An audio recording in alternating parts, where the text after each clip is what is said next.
Hello, everybody, and welcome back to another episode of the Daily Crypto News. And today, I want to talk with you guys about why I've been buying a lot of Vechain. A ton of people have been asking me, are you still invested? When have you bought? And things like that. Today, I want to quickly show you guys again what I've been up to concerning Vechain, why I'm so interested in it still, a little bit about what it is about, but mostly why now. And before we get into that, make sure you guys check out my Growth Masters Academy. I made this channel for you guys to hopefully earn some extra income on the side. I personally think it's really easy to get yourself like maybe $300 a month within like a couple of weeks, maybe like 2 months, and really scale that to maybe like $1,000-2,000 a month. Pretty simple. A higher number is definitely possible. Will take some time, but just check it out. It's possible for everybody, so that's why I've made that. All that aside though, Vechain. Quickly, what is it? Vechain is a blockchain platform designed to enhance supply chain management and business processes.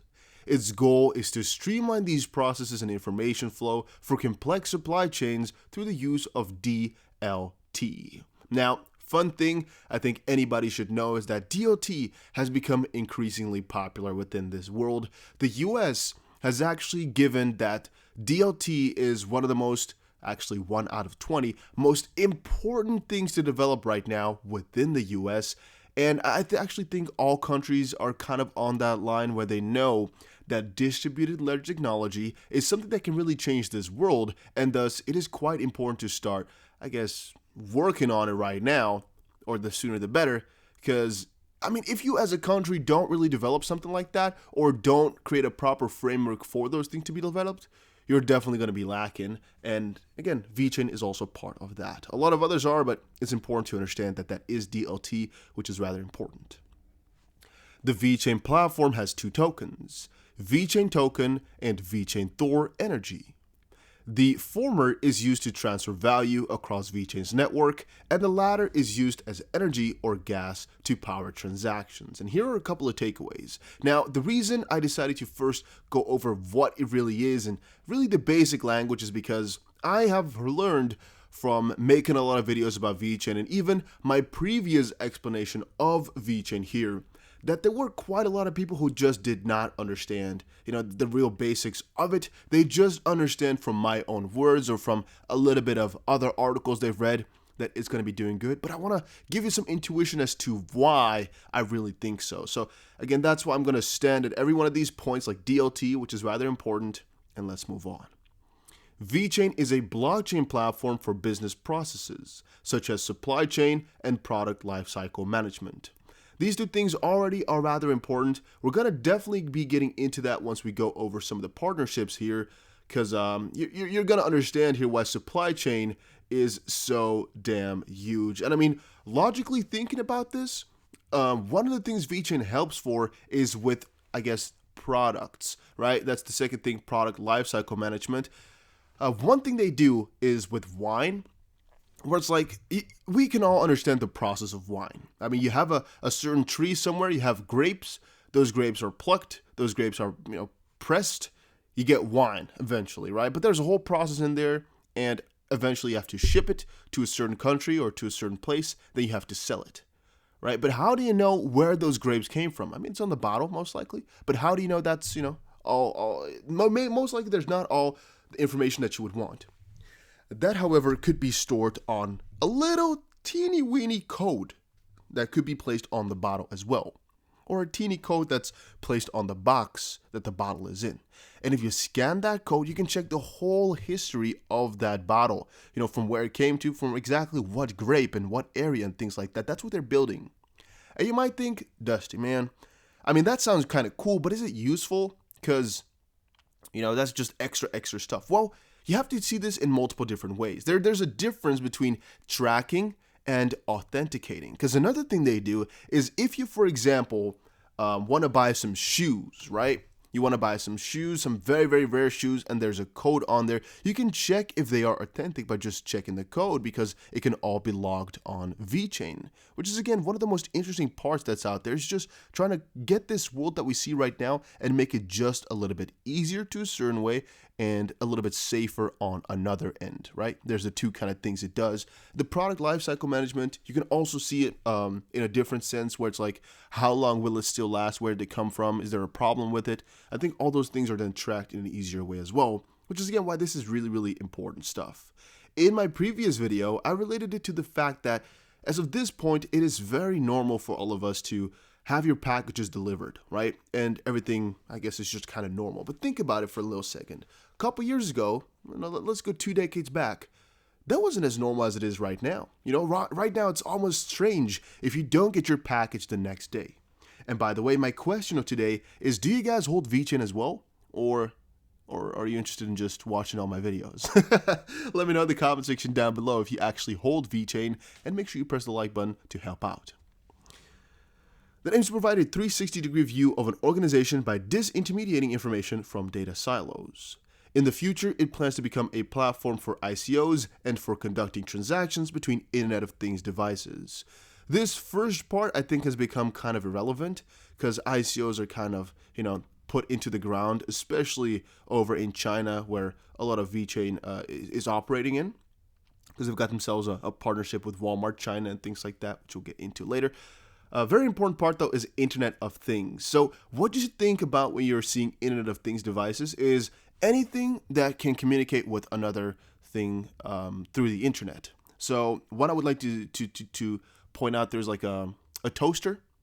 Another one could be a fridge. Another one could be a washing machine, a dryer. Think of those things, And what you could basically think about then is these, in an ideal world, would all send things to each other. For example, okay, you open the fridge, then it must on the cooling cycle, or it must off the cooling cycle. Then you close the fridge, it has to turn it back on. But that might also send another connection to your washing machine to start spinning because you're home, and your heat to go up because that also has a connection. I don't know, these might not be the best examples because if you have to come up with them on the spot, sometimes it's rather difficult. Even though, when you think about it logically here, there's a lot of easy connections that can really improve through these Internet of Things. And that's really one of the things they want to do. They want to help out with that. Vechain has 2 tokens, Vechain and Vechain Thor. The former is used to carry value from smart contracts on its blockchain, which is, again, what we kind of all talk about. The latter is the underlying energy or gas used to power, like, for example, with Ethereum, we've already seen. Now, here they're mentioning briefly the white paper, right? And that their goal is to build a trust-free and distributed business ecosystem platform to enable transparent information flow, efficient collaboration, and high-speed value transfers. This is very important. Why? Because there's no mutual trust in business, all right? Most of the time there is not, and thus creating a trust-free system is very, very important because I personally think they've done this in the kind of sense of, if you want to verify your car and see all the information, the dealer or something like that can't even just try to mess with it maybe because it's all tracked on Vechain. If somebody were to mess with it, it's kind of impossible because I guess the proof of authority holds that back. Getting into that though, if you go to the white paper that Vechain has and you scroll down a little bit, you can see a couple of points that really are quite interesting. But to get that, I think we must also take a look at the partnerships. But I guess we can do this one first and then get into the partnerships. So a couple of things that they do is Internet of Things, tagging the physical products through NFC or RFID, chips or plaques, collecting important data in an automated manner like the temperature, humidity, acceleration, securing identities through VKey. That's one thing. This Internet of Things, again, is all like, for example, your thermostat, if that's an English word, the humidity somewhere. You can track it all through an automated manner. And again, this is trust-free, so nobody can tamper with it. I guess maybe with humidity, you could just mess with that, but you guys get what I'm trying to say. You can't mess with the data that is stored on there.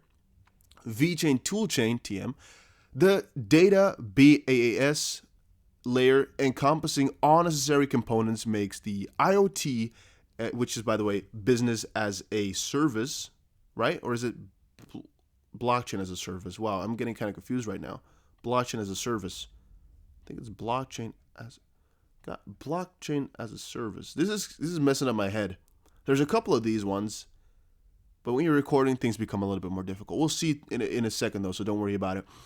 The database layer encompassing all necessary components makes the IoT and blockchain integration frictionless for non-blockchain savvy enterprises. It's, the toolchain partnership, what it basically does is just, it kind of creates a layer for a lot of these businesses that don't know about developing too much or the deeper layer of developing. They kind of make it easier for them to still be integrated, to still work with them. And it also has another layer for the developers from, I guess, a different node to help out through all of this and create more for Vechain. So it's kind of a win-win situation for everybody. And it's very, very cool. Vechain Thor public blockchain, we all know about that one. The underlying protocol enables immutable ledger and free value transfer. Industry expertise, again, partnering with renowned consulting agencies such as PwC, DNVGL, Deloitte, Cointelegraph, consultant to build solutions directly addressing business pain points. I didn't even know they were partnered up with a consultant agency, Cointelegraph. I didn't know they were a consulting. Oh, it's called Cointelegraph Consulting. Damn, I didn't know about that one. But that's, again, kind of cool to see, I guess. And then AI, another very big part of what they do. Artificial intelligence analysis based on the trusted data and decentralized data exchange, data analytics, big data, and machine learning. All right, perfect. Now let's move over into the complete list of partnerships. Again, this stuff is not sponsored. This stuff is not, nothing like that. I just really want to tell you guys why I've been buying into it by first telling you guys about the core of what we are talking about here. You got to kind of understand what this is all about and why I am excited about the long term. Otherwise, it kind of feels strange. You just have to believe my word for it. And I don't want you guys to invest because I'm investing. All right. I don't want you guys to do that. I want you guys to look at something and really consider for yourself, do I like this or do I hate this? Do I want to invest? Do I want to hold my money in this or do I not trust it? Please don't invest in anything because of me. All right. That's not the point here. I just want to present you with some facts, present you with some information, and then you make your own choices. That I'm buying is completely besides the point. All right. I might not even buy, depending on exactly what the price is going to be looking like. Let's quickly check where Vechain is right now. Where is Vechain, guys? Let's see here, 29. Yeah, it's already gone up 2.5%. I should have been here a little bit earlier. It's actually, let's see here. It's actually made a pretty big jump. It's pretty damn crazy, guys. Pretty crazy to see that. 2.5%. I thought it would be going down a little bit longer so I could buy some more. That's not so nice. That's not so nice. I've already been buying, of course, at multiple different points.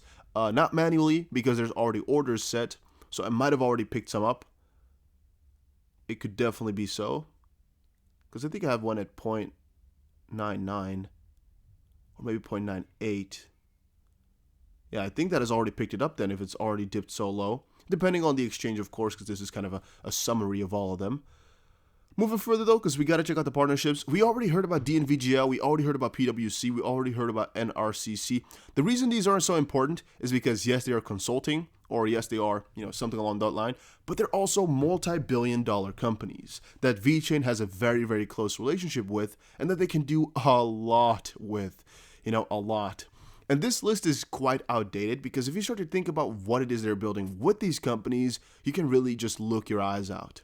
What I'm trying to say with that is maybe the partnerships themselves might not sound that interesting to you, but if you then start to look at how Vechain Toolchain came about, how that this is all working, who they're partnering up with, and by the way, BAAS is blockchain as a service indeed. I kind of, had a brain fart, but yes, it is. If you start to consider how this is all being built, let's check out Toolchain on the official Vechain website here. It is so crazy, guys. It is so crazy, these partnerships and how the mutual connections are making them bigger. So Vechain has a connection with, for example, DNVGL, and DNVGL goes to talk with a lot of others now, and that kind of gets more partnerships going. I hope you guys get me with that one. I tried to do it as best as I could in English, but it was kind of difficult. So, DNVGL and Vechain worked on the Toolchain together. And through DNVGL, because they're a consulting company, because they have so many huge connections, they're getting more and more partnerships on there. And the same can kind of be said about PwC. They got a partnerships going on. And because of that, Vechain is getting a lot more connections. Here you can read even more about that. There's multiple of these points right here. It says Vechain partners with PwC to boost blockchain technology utility in Asia. Yes, Vechain, by the way, is primarily in Asia, if you were wondering. They got a ton of partnerships, a ton of these things, but the most heavy ones are all, I guess, China and stuff like that. And I actually see that as a very, very big benefit. I mean, we got some other one. We got Germans in there. We got every country, but I'm just saying the biggest ones out there. More German. I think French is where it officially came from. Louis Vuitton, Moet Hennessy.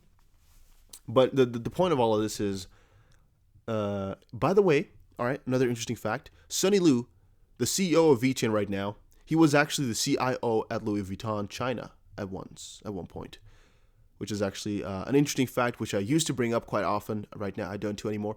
I don't do that often. Another point is that they have a lot of automotive companies here that, again, can be tracked very, very well, things like that. You have a lot of food and supply chain companies out there, logically. You have a lot of mail companies, eventually we'll get there as well. But to get back to why China and the Asian region is such a huge thing and so nice is because, logically thinking about that, right now we have a lot of things that are centered in the US, right? A lot of our preferred blockchains, a lot of our preferred projects are based in the US. The reason it's so good to have some stuff in China or in Asia is because then we can diversify our portfolio.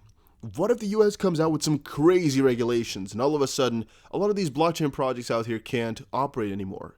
They might have to move, they might have to, cut off a lot of partnerships, but Vechain, the only way they can do bad, because China is not going to stop this type of stuff because they really love it and they're really, really working hard right now in the next 5 years to make their country big on tech. It's just all good stuff. It's only good stuff. It's only good stuff, guys. It's only good stuff. So I'm really, really happy with that. And last but not least, Walmart China used to be the biggest one in this list. It used to be ridiculously nice. But that is already like 1.5 years ago or so since that partnership came about, which is really crazy if I start to think about it as well. They've gotten so many more partnerships ever since then. They're working so hard to get all this stuff done. And the reason I didn't know about this Cointelegraph is because it was done in March, I guess, here. I didn't even know about that. Shanghai Gas, Platform Exchange, H&M even. They even got a partnership with that one going on. Sarah Regensburger. Okay, I thought she would be Dutch because of Regensburger, but I guess she's English. Design. The fashion brands aims at using Vechain to ensure traceability in the handmade production, allowing customers to know who made your clothes and possibly where they are. I don't think they'll put a chip like that, but you can see exactly who made that. With a lot of other these automotive companies, you can see exactly who built the motor or who put it together and things like that. You can track the kilometers or miles. All those things can be tracked.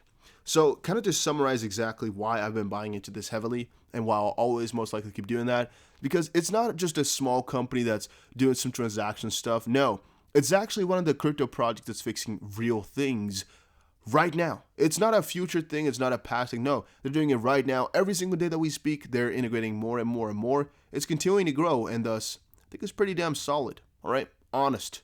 So you guys know, I'm always honest with you. If I didn't think so, I wouldn't have said it. So, I guess base something up on that. And I guess another reason is because I think it's not necessarily very underpriced, because for the point which they're at right now in terms of their progress, they might be accurately priced. That kind of depends on how you view it. But I see it as such a good contender for growth. I see it as will definitely be going up at one point. And the only reason I can kind of doubt that is because of this trend line. But even if you draw the trend line, it kind of looked to be broken. I don't know if you guys can see it pretty clearly already or not. But whatever trend line you draw, it can kind of look like it's broken. It depends, though, on what we're going to be seeing right now. But I'm kind of willing to take that bet that if Bitcoin is going to continue like it's been doing right now, that Vechain is also going to take that recovery. And the thing with Vechain is I kind of have that feeling in my head that if Bitcoin goes, some of these altcoins are going to get the same move, but then heavier, with more intensity and thus higher percentages. And I'm kind of betting Vechain is one of those ones that's just going to go out of this world. And I want to be part of that. Recently, Vechain took a big move. We weren't prepared enough, me and a couple of friends also on Twitter. If I talk to you about it, I consider you a friend. We were discussing it that we weren't even prepared for a big Vechain move. We weren't even prepared for it. But yeah, right now I want to be. If there's another move, I want to be part of that. I want to be happy on my feet, and thus I have to buy more. How much? Don't know. All right, I'll most likely put some number in the title. Maybe I'll even put the 1 million again. If I really am going to buy 1 million Vechain, I don't know just quite yet. We're definitely going to have to see. Let's quickly see how much a million Vechain would actually be. Okay, that's going to be 10K. That's definitely an interesting one to go for. At least 100,000 we can definitely do. We are definitely going to go for that. A million Vechain, though, I don't know too much about that, guys. I don't know too much about that. What we're going to be seeing, I'll update you guys as I know more, or if my opinion changes, you'll definitely hear. Right now, though, I am very, very bullish, if you guys wanted to know. And yeah, that was it. That was my explanation. Make sure you check out the Growth Masters Academy. Don't forget to do that. I made this for you, so check it out, subscribe, and make sure you press the like button on the stuff I create, you know? It took a lot of effort to come up with this type of stuff, and I'm creating a lot more fun stuff, so check it out. See you guys again in another crypto video.